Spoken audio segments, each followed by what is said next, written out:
Sinama na ang Pasko sa ilang lugar sa bansa at sa Mandaluyong, tatad ng ilaw ang City Hall.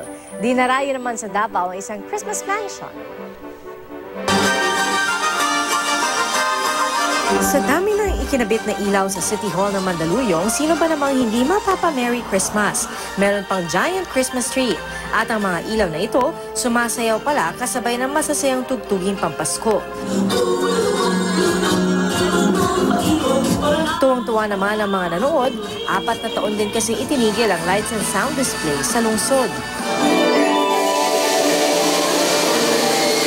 Pinailawan na rin ang isang giant Christmas tree sa mall sa Mandaluyong din.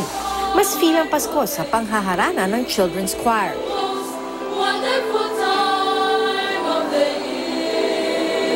Special guest pa ang Christmas song hitmaker na si Jose Mari Chan. Kung magagawin naman sa Davao, silipin ang mansyong ito na dinarayo ngayong magpapasko. Hitik kasi ito sa makukulay na ilaw at iba pang dekorasyon. Kahit saan ka lumingon, may Santa Claus. May Christmas village pa at Christmas tree na hitik sa dekorasyon.